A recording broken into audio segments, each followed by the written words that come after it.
Nos acompaña el doctor Wilson Gómez Ramírez, presidente del Instituto Duartiano y ex juez del Tribunal Constitucional. Doctor, buenos días, bienvenido a Espejo 360. Buenos días, de verdad que es un honor estar aquí compartiendo con ustedes. Agradecemos en nombre de la directiva del instituto el que nos hayan extendido esta invitación. Doctor, hemos visto que el Instituto Duartiano está muy activo. Vemos a su cúpula, a las personas que la integran en las calles, desarrollando un movimiento patriótico. Pero antes de entrar a esta parte, que es la parte actual, la parte de debates del momento, a mí me gustaría compartir con nuestro amable televidente la visión suya de lo que es el Instituto Duartiano, para las personas que no han tenido la oportunidad de conocer, o por lo menos lo conozcan, con las explicaciones que usted pueda ofrecer desde este espacio. Perfecto. El Instituto Duartiano es una entidad de carácter cívico-patriótico. Fue fundado en 1964, incorporado de conformidad con la ley general que existía para las entidades sin fines de lucro en ese año, la ley 520, y luego oficializado en 1967 por un decreto del presidente de la República de entonces. Luego, en el 2001, sobrevino la ley 12701, que es la que le da ya carácter oficial, legal, de autonomía como organismo oficial, destinado a hacer la difusión de la vida y obra del padre de la patria, Juan Pablo Duarte y Díez, y por supuesto a velar por su buen nombre, por el respeto del mismo. Tenemos nosotros en consecuencia el control de lo que tiene que ver con su fisonomía.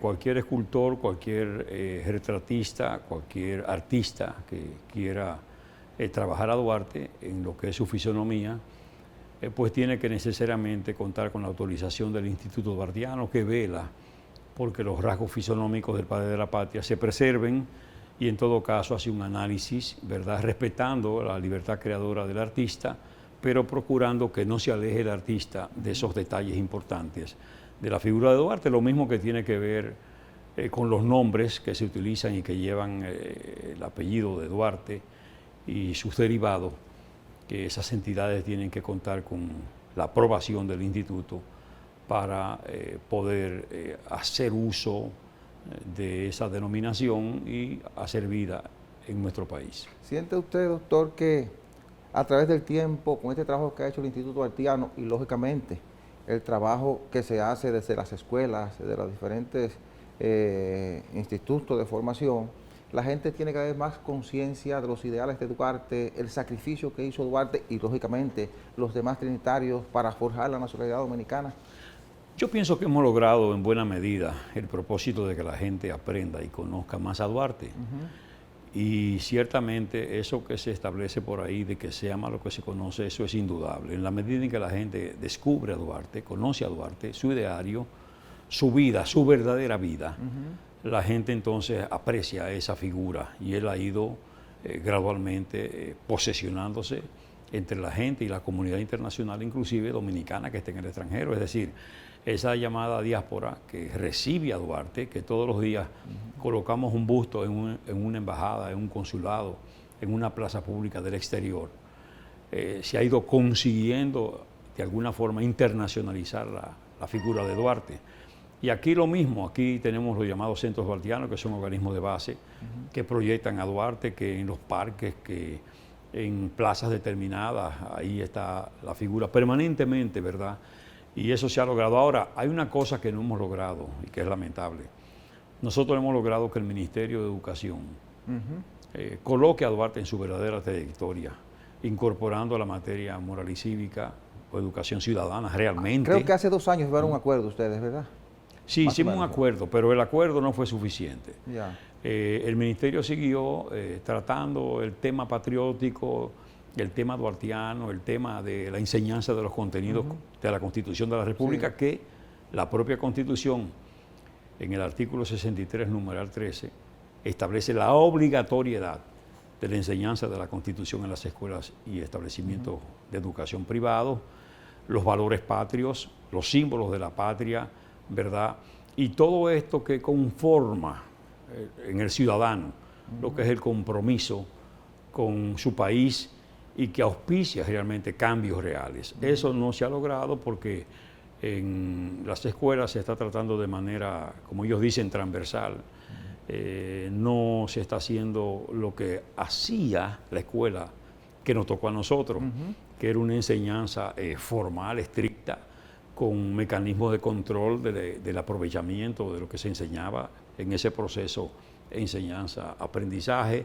Se hacían exámenes, se le daba el tratamiento que se le otorga hoy a las matemáticas, a la lengua española, ¿Y etc. qué riesgo corremos como sociedad si no le enseñamos a los niños de ahora, de nuestros tiempos, quiénes fueron nuestros padres fundadores? No le enseñamos moral y cívica realmente, como ustedes han propuesto, a educación. Bueno, contar entonces con una ciudadanía como la que tenemos, que no es una ciudadanía comprometida. Nosotros tenemos jóvenes en el país y fuera del país que han formado grupos con el nombre propio de la más formidable organización o entidad que se ha conformado en la República Dominicana, que fue la Trinitaria, Sí. que fue donde se fraguó la República, y hay entidades con el nombre de trinitarios en capitales como Madrid, por ejemplo, haciendo daño, desmanes. Eso es pues de conocimiento. Muchachos, bueno, por lo mismo, por Claro, la ausencia de claro. formación. Sí. Porque entonces eso está replicado en Nueva York y aquí mismo hay un grupo Sí, trinitario. Es decir, sí. fíjese a dónde llega. Nosotros no podemos aspirar a ningún cambio importante en la Policía Nacional, en la conformación de militares, en profesionales, ciudadanos comunes, si no se cuenta con una formación fundamental e integral que garantice una ciudadanía responsable. El ejercicio de una ciudadanía responsable conduce a que no haya esa anarquía que hay en el tránsito, esa violencia que está generalizada, esa conducta de arrojar basura a la calle a cualquier momento y a cualquier hora sin importar consecuencias. Todo eso es fruto de la ausencia de valores y de compromiso del ciudadano con su país, con su medio.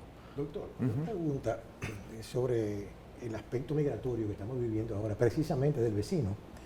El país está sometido, como todos sabemos, a una presión migratoria, no solamente interna, sino también de potencias de alrededor, con una frontera increíble, solamente existe en los documentos, es una frontera política, más bien, que es violada permanentemente por las personas de aquel lado. La pregunta que yo le hago es que, ¿qué usted cree que puede hacer el país? Porque las voluntades están ahí, lo que pasa es que no se ponen de acuerdo.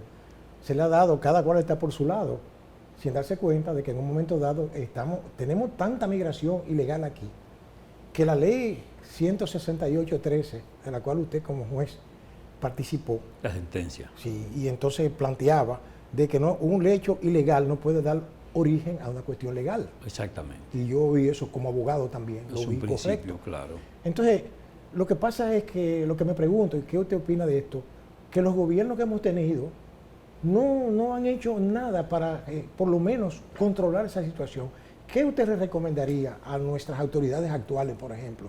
No solamente sea que deportar, porque está bien que la deportación es parte de eso, pero ¿qué medidas pueden tomarse inmediatas para que las cosas empiecen a bajar de la temperatura, como se Sí, dice? sí, Porque sí. hay una presión grande. Muy contra grande, nosotros, sí. nuestro Sin país. duda, mire, nos hemos descuidado, sin lugar a dudas. Aquí pudimos haber evitado que la situación llegara a donde ha llegado.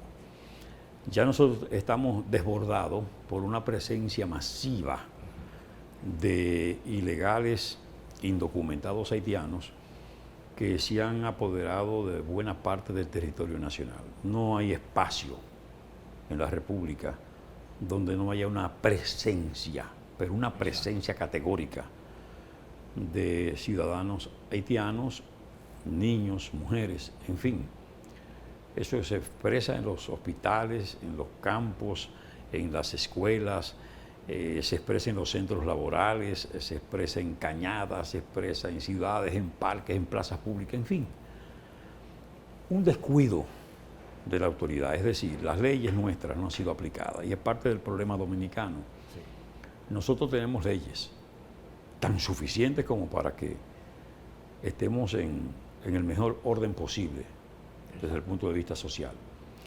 Ahora, esas leyes no se aplican Es decir, hay una ley migratoria que establece claramente cómo hacer las cosas y no se aplica. Hay un código laboral que establece cómo hacer las cosas y no se aplica. Hay una constitución de la República que manda a hacer las cosas y no se aplica. Usted encuentra, por ejemplo, la Constitución de la República del año 2010, esa revisión, estableció en el artículo 10 una reserva de ley para que el Congreso Nacional articulara una disposición legal que controlara en frontera la titularidad de la tierra como forma de proteger un área estratégica, pero además para preservar lo que es la soberanía terrestre. Exacto. No se ha hecho eso. Esa disposición de Constitución de la República dice, bueno, es interés del país preservar, porque todos los países que tienen fronteras limítrofes con otro país, Exacto. en términos materiales terrestres, han establecido que una franja en una extensión superficial determinada de metros, ¿verdad? Eso esté reservado al interés supremo de la nación, como manera de mantener la soberanía, Claro. ¿verdad? Y el control territorial o terrestre. En el caso nuestro eso no ha pasado. Y hace 12 años de eso, y sin embargo el Congreso no ha articulado una disposición legal al respecto. Entonces, no se cumplen las disposiciones y eso ha traído como consecuencia este agravamiento. Ahora, ¿qué tenemos? Bueno, tenemos un problema serio por cuanto Haití ha entrado en un colapso, sus instituciones quebradas, ausencia de autoridad, el dominio del territorio de bandas armadas, bien armadas, más que la propia policía formal de ellos. No hay un liderazgo que haya emergido de esto al que se le pueda prestar atención o que incida para controlar la situación. Y ya la República Dominicana, y me entenderán ustedes, maniobrando in extremis, está llamando a la comunidad internacional para que socorra a esa nación, para que acompañe a esa nación, porque por sí misma esa nación no puede levantarse. La colaboración no puede ser estrictamente y únicamente militar para desarmar esas bandas, hay que desarmarlas y tiene que ser una fuerza armada, pero el acompañamiento tiene que ser integral, porque ahí no hay registro civil y hay que establecer un registro civil que pueda auspiciar la expedición de documentos de identidad personal y electoral a esos ciudadanos, Claro que para sí. que ellos puedan hacer un proceso eleccionario mínimamente creíble, transparente y confiable. Todo eso necesita un acompañamiento, pero además tiene que ver la parte económica, la parte social, Exacto. la parte de los alimentos, un corredor ciertamente humanitario que le permita a ellos una buena alimentación y llevar Claro. la vida, ¿verdad?, normal que llevan los demás países. Ya nosotros estamos prácticamente en un estado de legítima defensa. ¿Qué hacemos? Bueno, llamar a la comunidad, insistir, pero es como el vecino que llama a los bomberos porque hay un fuego en la casa adyacente, en la casa contigua. Llamar a los bomberos por dos cosas. Número uno, para que le sofoque el incendio al vecino y no se le queme todo. Exacto. Pero número dos, para que las llamas no vengan y afecten Claro mi que sí. propia vivienda. En esa situación está la República Dominicana. Por eso es que nosotros tenemos que oponernos a todo aquel que no quiera que eso se haga. Efectivamente. Porque, ok, los haitianos dicen que no vengan. Nosotros somos respetuosos, por supuesto, del principio de la autodeterminación. Eso está plasmado en la Constitución de la República como un principio irrenunciable de la política internacional dominicana. Pero, en el caso de Haití, no es una intervención grosera que los limite. Ellos tienen que ser agentes de ese desarrollo, de esas acciones, y tienen que estar ahí, liderando esas acciones, pero acompañados, porque ellos solo no pueden. No, no puede. ¿Entiendes? Hay un problema grave en Haití, Demostrado. y es la incapacidad de ellos integrarse. Como decía don Mariano Lebrón Sabiñón, poca vocación gregaria. Ellos no han podido desarrollar acciones que lleven a empujar en una misma dirección. Hay historiadores que dicen que eso se remonta al origen, en el sentido de que como provienen de diferentes tribus africanas, Exacto. ellos nunca se entendieron entre sí y hay sectores que jamás se pueden conectar con el otro. Y eso se refleja y se ha reflejado históricamente en su política. Doctor, mire, si el presidente Luis Abinader está impulsando la construcción de un muro, además, el pasado fin de semana dijo en la frontera por Dajabón que República Dominicana no será parte de ninguna fuerza interventora en Haití, pero tampoco permitirá la creación de centros de refugiados en la frontera. Si se produjera la intervención militar en Haití, ¿cuál sería el peligro para la República Dominicana? Yo quisiera que me abordara esa parte, pero cuando regresemos de la pausa comercial.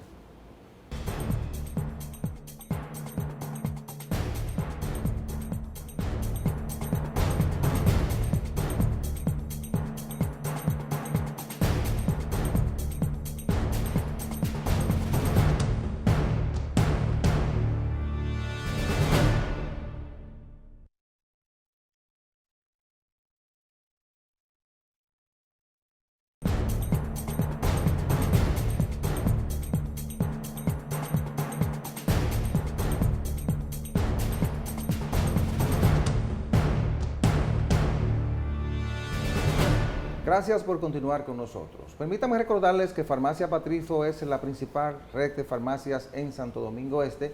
Tiene su sede principal en la Avenida Venezuela número 75, sucursales en la Avenida España, próximo a las Américas, en la autopista de San Isidro, frente al periódico Diario Libre, en la Avenida Ecológica y ahora en la ciudad de Juan Bosch. Farmacia Patrizo, calidad y buenos precios. 809-592-1100. Doctor, antes de irnos a la pausa, dejamos la pregunta de la construcción del muro, la posición firme del presidente Luis Abinader de no participar si se produce una intervención militar en Haití, pero además de no permitir campos de refugiados en Haití. Si se produjera la intervención, ¿cuál sería el peligro? ¿Cuál sería la situación que pudiera enfrentar República Dominicana? Bueno, fíjese, nosotros hemos saludado esa posición del presidente. Lo primero que él asumió, Sí.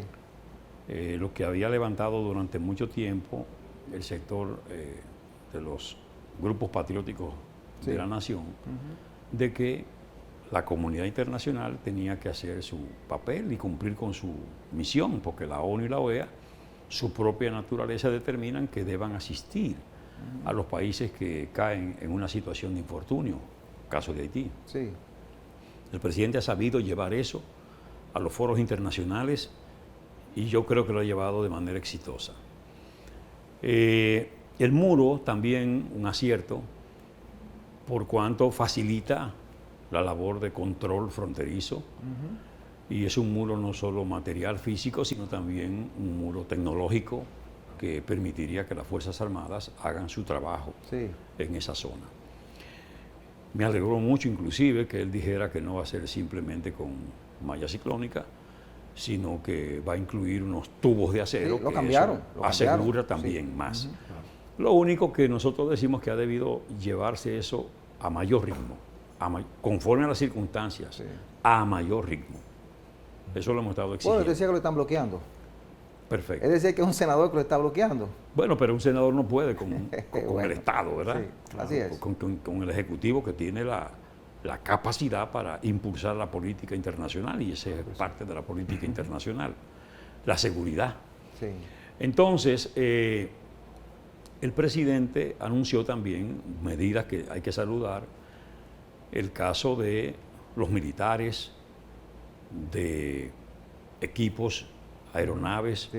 medios de transporte terrestre, en consonancia con la situación que se puede generar, el incentivo que no es suficiente, pero por lo menos una manifestación de buena voluntad. Y un comando de la ¿Verdad? Fuerza Aérea en Barahona. Exacto, que eso está bien. Y nosotros hemos dicho que realmente esas brigadas que tenemos en el territorio nacional tienen que ser aproximadas a espacios fronterizos Sí. y semifronterizos, porque de verdad que la situación es seria. Entonces, también es útil señalar que es para saludarse el propósito de colocar en situación de dignidad a los soldados, a los defensores de la patria, a esos miembros del glorioso ejército de la República Dominicana que ha jugado roles tan trascendentes en momentos en que ha debido defenderse la soberanía dominicana. Entonces, ciertamente ese proyecto de San Isidro, de viviendas, eso hay que replicarlo para allá, de viviendas que son de la institución. Sí, anunció 400 viviendas. Pero esas viviendas tienen que dar en manos de la institución para los soldados que van a frontera, Claro. como San Isidro, que ahí haya hospital, que ahí haya supermercado, instalaciones deportivas, facilidades a los fines de que el soldado se sienta dignificado y además que sepa que si no asume la conducta que tiene que asumir, porque esa es otra parte, hay que acabar con el peaje con la corrupción que se da en frontera. Eso hay que resolverlo, porque ese asunto no se ha enfrentado todavía. Eso se denuncia, pero nadie hace nada. Claro. No hay una supervigilancia, no hay gente sometida, no hay gente sancionada. No hay consecuencias. No hay consecuencia. Sí. Entonces, cuando eso no se evidencia, entonces sencillamente lo que hay un estímulo para que la cosa siga. Una cosa tiene que acompañar a la otra, y eso hay que asumirlo con todas sus consecuencias. Porque si se le hace un proyecto así a los soldados y a los oficiales, entonces ya ellos saben que si fallan, pierden todo, porque su familia no tendría esa protección social, esa seguridad, esos incentivos y esa vida digna, porque sería una vida elevada. El soldado que está hoy en frontera, lo que esté pasando trabajo, Doctor, usted citaba algo ahorita en el desarrollo de su intervención y es lo que establece, lo que se ha planteado de crear una base jurídica que permita la venta de las tierras en la frontera. Decía el alcalde de Dajabón que los haitianos ricos están comprando las casas en Dajabón. Sí. Hay casas que su valor real es $1 millón y están dando hasta 6 millones de pesos. ¿Cierto? ¿Qué peligro corre el país con ese tipo de situaciones? Pero sin duda se compromete la seguridad nacional, se afecta una zona estratégica, pero además de eso, la soberanía terrestre.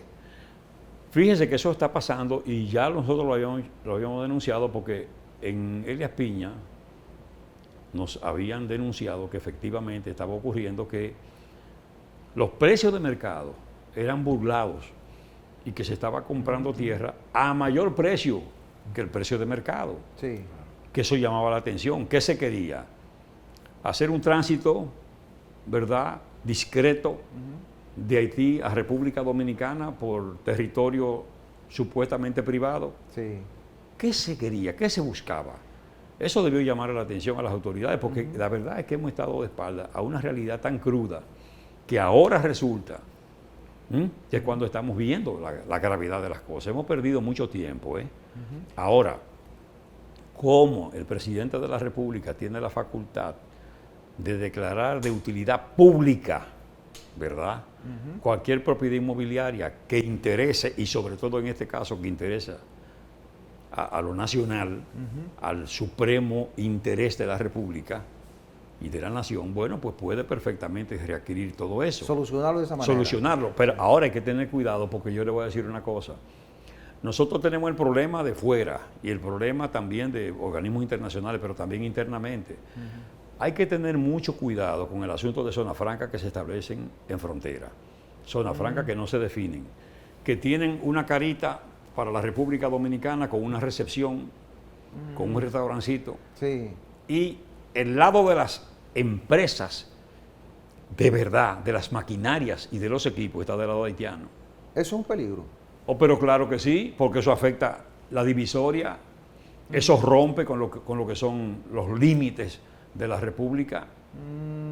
¿Entiende? Sí. Entonces se pueden estar beneficiando, y eso hay que verlo, o pretender beneficiarse de la exención que establece la ley para quien se coloca en la zona de frontera, porque hay una protección especial para esas empresas y esas inversiones, y al mismo tiempo pueden estarse beneficiando de la mano de obra barata de Haití.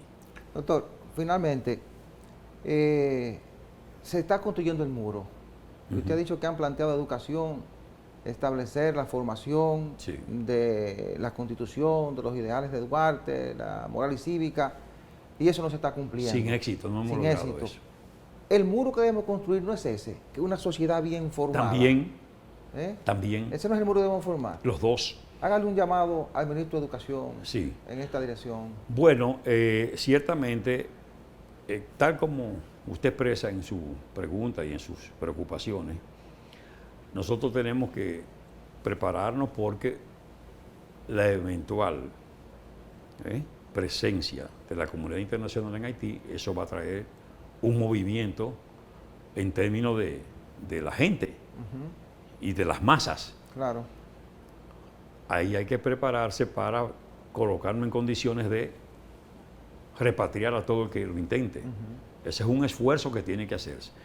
En lo que respecta al llamado, ciertamente el Ministerio de Educación, la autoridad nacional, en sentido general, el propio presidente de la República, que traza la política nacional desde lo que es la cúspide del gobierno.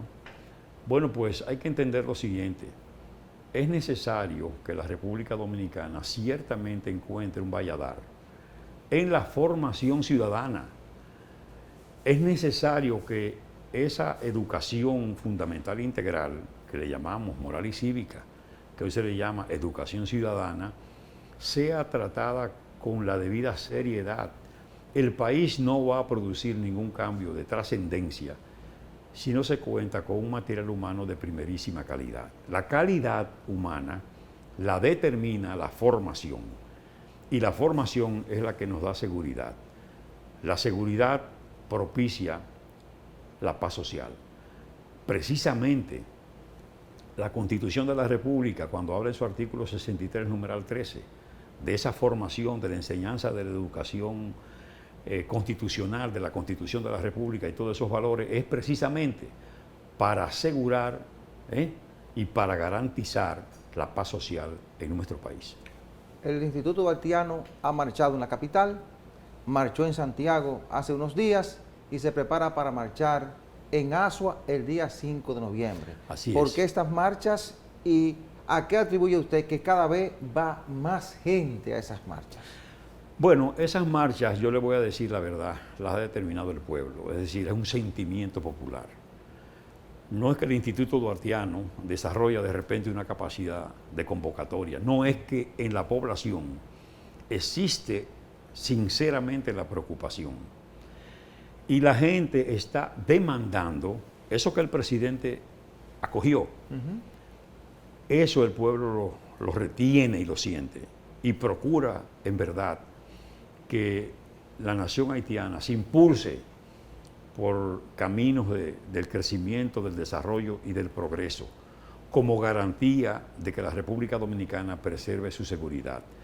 Esa marcha de Asua, que será, como usted ha dicho, el día 5 de noviembre, a las 10 de la mañana, partirá desde la Plaza Enriquillo hasta el Parque Duarte, es una marcha que la convoca el propio pueblo y que el pueblo es que le pone su sello. Orden, disciplina, y únicamente mostraremos el lienzo nacional, la bandera nacional, que es lo que nos une y nos cubre a todos. Es una marcha de unidad nacional. Doctor, muchísimas gracias por haber aceptado la invitación de venir a compartir con nuestros amables televidentes las acciones que encamina el Instituto Duartiano, pero además su visión sobre la situación de la República Dominicana. Un honor para nosotros. Hemos conversado con el doctor Wilson Gómez Ramírez, presidente del Instituto Duartiano y ex juez del Tribunal Constitucional. Ustedes, muchísimas gracias por la atención prestada. La cordial invitación para el próximo domingo a la misma hora y por este canal. Buena suerte, buenos días.